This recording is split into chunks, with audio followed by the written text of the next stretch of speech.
अब तक हमने डीएनए की संरचना को समझा है, double helix, sugar phosphate backbone और नाइट्रोजनस बेस जोड़।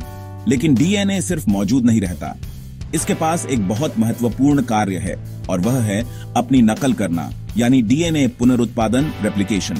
जब कोशिकाएं विभाजित होती हैं, तब डीएनए को अपनी सटीक नकल बनानी होती है ताकि नई कोशिकाओं को सही जानकारी मिल सके।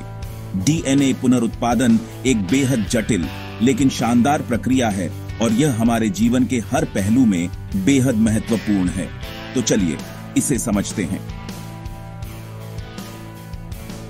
डीएनए पुनरुत्पादन तब होता है जब एक कोशिका को अपनी विभाजन से पहले अपनी जानकारी को नए कोशिकाओं में भेजने के लिए उसकी नकल करनी पड़ती है।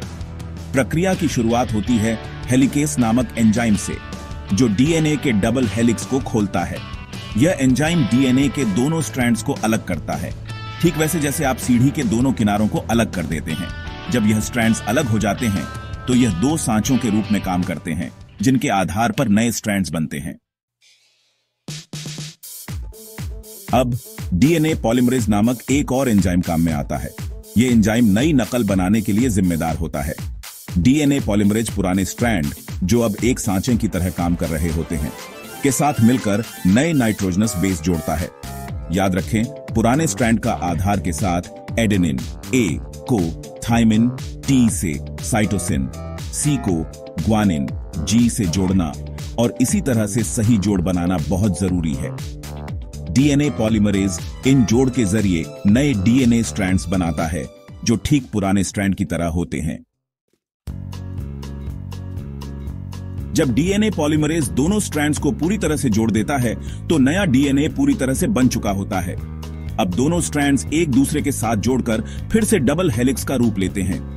इस प्रक्रिया में लिगेसी नामक एक और एंजाइम मदद करता है, जो नए डीएनए स्ट्रैंड्स के बीच आखिरी जोड़ को बनाता है, जिससे डीएनए पूरा और मजबूत बनता है। डीएनए का पुनरुत्पादन जीवन के लिए बेहद महत्वपूर्ण है। सोचिए, हर बार जब एक कोशिका विभाजित होती है, जैसे कि शरीर में नई कोशिकाओं का निर्माण होता है, जैसे हड्डी या त्वचा कोशिकाओं का निर्माण, या जब कोई कोशिका खुद को रिपेयर करती है, तो उसे सही जानकारी चाहिए होती है। बिना सही डीएनए की नकल के कोशिका नई और सही जानकारी नहीं भेज पाएगी और यह किसी बीमारी या विकृति का कारण बन सकता है। एक उदाहरण लें, कैंसर। यह बीमारी तब होती है जब डीएनए पुनरुत्पादन में कोई गलती होती है। कोशिकाएं लगातार विभाजित होती रहती हैं, लेकिन अगर डीएनए में कोई समस्या हो तो यह नियंत्रण से बाहर हो सकता है और अनियंत्रित रूप से बढ़ने लगता है। डीएनए की सही नकल ही यह सुनिश्चित करती है कि कोशिकाएं सामान्य तरीके से काम करें और अगर कुछ गलत होता है तो शरीर इसे ठीक करने में सक्षम हो। इस प्रकार डीएनए पुनरुत्पादन न केवल कोशिका विभाजन के लिए महत्वपूर्ण है, बल्कि यह शरीर की वृद्धि, मरम्मत और प्रजनन के लिए भी अनिवार्य है। डीएनए पॉलीमरेज, हेलिकेज और लिगेज जैसे एंजाइम्स इस पूरी प्रक्रिया में अहम भूमिका निभाते हैं, ताकि हमारी कोशिकाएं सही तरीके से काम कर सकें। अब तक हमने डीएनए की संरचना और इसके पुनरुत्पादन के बारे में जाना। अब चलिए हम आगे बढ़ते हैं और जीन और क्रोमोसोम्स के बारे में बात करते हैं। आपने जीन और क्रोमोसोम्स के बारे में सुना होगा, लेकिन ये असल में हैं क्या और ये एक साथ मिलकर हमें कैसे बनाते हैं? चलिए इसे समझते हैं। सबसे पहले बात करते हैं जीन के बारे में। एक जीन डीएनए का एक विशेष खंड होता है जो प्रोटीन बनाने के लिए निर्देश देता है। आप इसे एक कुकबुक में किसी विशिष्ट रेसिपी की तरह समझ सकते हैं, जहां डीएनए पूरे कुकबुक जैसा है और प्रत्येक जीन उस कुकबुक में एक खास रेसिपी है। हर जीन किसी विशेष प्रोटीन के लिए कोड करता है, जो हमारे शरीर के कार्यों में महत्वपूर्ण भूमिका निभाता है। ये प्रोटीन एंजाइम, हार्मोन या संरचनात्मक घटक हो सकते हैं और ये विकास, प्रतिरक्षा प्रतिक्रिया और पाचन जैसी प्रक्रियाओं के लिए जरूरी है। उदाहरण के लिए, मान लीजिए कि आपके शरीर को इंसुलिन बनाने की जरूरत है, जो रक्त शर्करा को नियंत्रित करने में मदद करता है। इंसुलिन के लिए जिम्मेदार जीन उस रेसिपी की तरह है जो शरीर को यह बताता है कि इसे कैसे बनाना है। अगर वह जीन नहीं होगा तो शरीर इंसुलिन नहीं बना पाएगा और इससे मधुमेह जैसी बीमारियां हो सकती हैं। अब ये जीन कैसे व्यवस्थित होते हैं? जीन क्रोमोसोम्स नामक संरचनाओं में व्यवस्थित होते हैं। आप क्रोमोसोम्स को लाइब्रेरी में बड़े किताबों की तरह समझ सकते हैं और प्रत्येक क्रोमोसोम्स में कई जीन होते हैं, जैसे एक किताब में कई पन्ने होते हैं। मनुष्यों के पास 46 क्रोमोसोम्स होते हैं, जो 23 जोड़ियों में व्यवस्थित होते हैं। आपको प्रत्येक जोड़ी का एक क्रोमोसोम्स अपनी मां से और दूसरा अपने पिता से प्राप्त होता है। यही कारण है कि आप दोनों अपने माता पिता से गुण प्राप्त करते हैं, लेकिन फिर भी आप अद्वितीय होते हैं। हर क्रोमोसोम्स के अंदर डीएनए को कसकर लपेटा और व्यवस्थित किया जाता है। इसका कारण यह है कि डीएनए इतना लंबा होता है कि इसे हर कोशिका के नाभिक में व्यवस्थित तरीके से फिट करने की आवश्यकता होती है। यही वह जगह है जहां क्रोमोसोम्स का कार्य आता है। ये दरअसल डीएनए के कसकर लिपटे हुए पैकेज होते हैं, जो हमारे सभी आनुवंशिक जानकारी को संगठित और स्टोर करते हैं।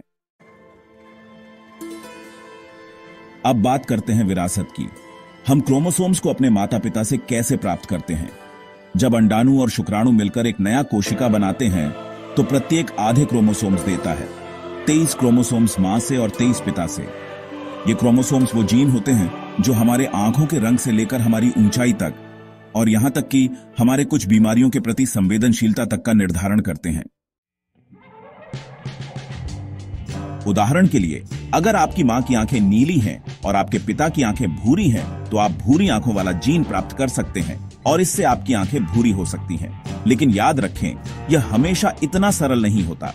जीन एक दूसरे के साथ विभिन्न तरीकों से बातचीत कर सकते हैं और कभी-कभी एक जीन दूसरे पर हावी हो सकता है या दोनों मिलकर आपके माता पिता से गुणों का मिश्रण बना सकते हैं। जीन और क्रोमोसोम्स हमारे गुणों के विरासत में आने और हमारे शरीर के कार्य करने के तरीके में अहम भूमिका निभाते हैं। लेकिन जैसे डीएनए पुनरुत्पादन की प्रक्रिया महत्वपूर्ण है, वैसे ही विरासत भी जीवन के लिए बेहद जरूरी है। बिना सही जीन और क्रोमोसोम्स के हमारे शरीर सही तरीके से काम नहीं कर सकते और हम वह गुण नहीं प्राप्त कर सकते जो हमें बनाते हैं। वास्तविक उदाहरण सोचिए, आनुवंशिक विकारों के बारे में। ये अक्सर हमारे जीन में समस्याओं के कारण होते हैं। उदाहरण के लिए, सिकल सेल एनीमिया एक आनुवंशिक स्थिति है जिसमें लाल रक्त कणिकाओं में एक प्रोटीन बनाने वाले जीन में म्यूटेशन होता है। इसके कारण लाल रक्त कणिकाओं का रूप असामान्य हो जाता है, जिससे उनकी ऑक्सीजन ले जाने की क्षमता प्रभावित होती है और इससे स्वास्थ्य समस्याएं उत्पन्न होती हैं। निष्कर्ष के रूप में, जीन और क्रोमोसोम्स हमारे जैविक संरचना के आधार हैं। जीन प्रोटीन बनाने के लिए निर्देश प्रदान करते हैं, जबकि क्रोमोसोम्स इन जीन को एक व्यवस्थित पैकेज में समाहित करते हैं। माता पिता से क्रोमोसोम्स विरासत में प्राप्त करके हम वो खाका प्राप्त करते हैं जो हमें बनाता है। और जैसे कि हमने आनुवंशिक विकारों में देखा, जीन में छोटे बदलावों से हमारे स्वास्थ्य पर बड़ा असर पड़ सकता है। मोलेक्युलर बायोलॉजी का सेंट्रल डॉगमा यह बताता है कि कैसे जेनेटिक इंफॉर्मेशन एक सेल के अंदर प्रोटीन्स बनाने के लिए पास होती है। यह जानकारी डीएनए से आरएनए और फिर प्रोटीन इस क्रम में फ्लो होती है। इस प्रक्रिया में दो मुख्य चरण होते हैं, ट्रांसक्रिप्शन और ट्रांसलेशन। ट्रांसक्रिप्शन की प्रक्रिया ट्रांसक्रिप्शन को समझने के लिए इसे एक उदाहरण से समझते हैं। मान लीजिए कि आप किसी काम के लिए ऑफिस में हैं और आपको एक हैंडरिटन नोट मिलता है जिसमें किसी प्रोजेक्ट के लिए निर्देश होते हैं। आपको उन निर्देशों की कॉपी बनानी है और उसे ऑफिस के प्रिंटर तक पहुंचाना है। लेकिन मूल नोट जैसे डीएनए आपके बॉस के निजी ऑफिस में है और आप उसे वहां से ले नहीं सकते।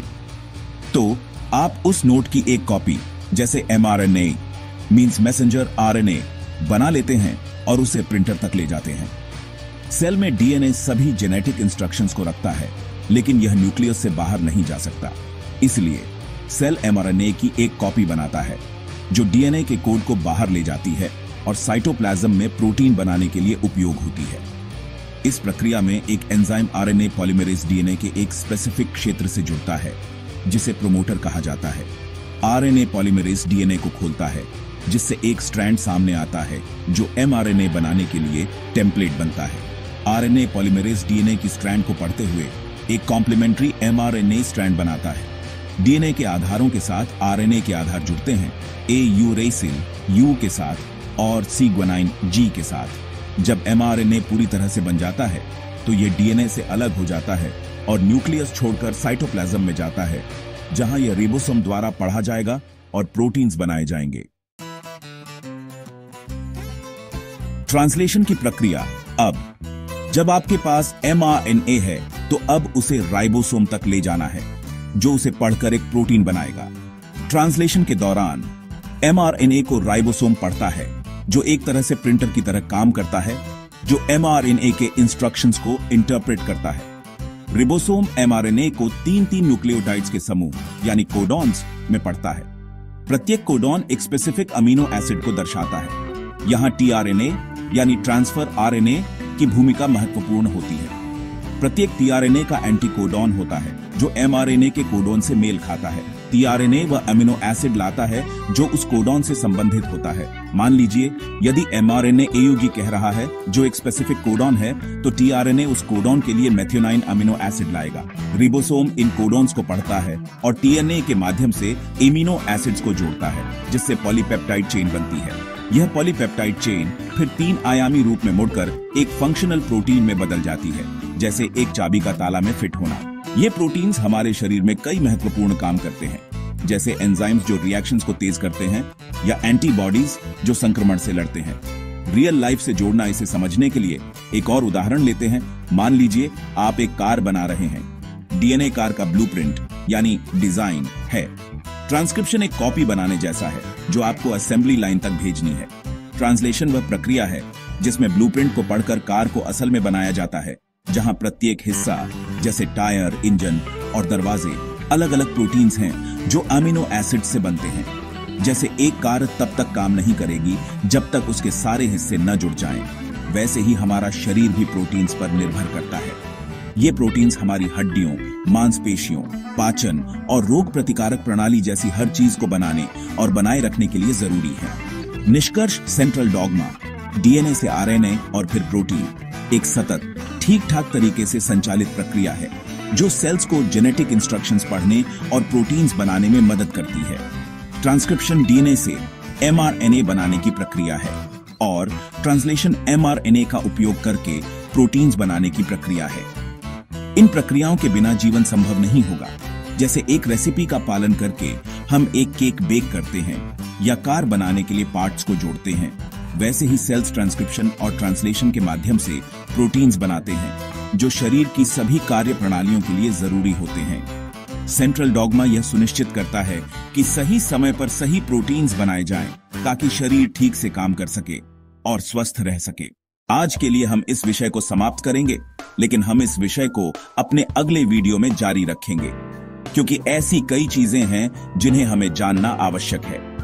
इस वीडियो को लाइक करें और शेयर करें और हमारे चैनल को सब्सक्राइब करें और कमेंट सेक्शन में चर्चा जारी रखें।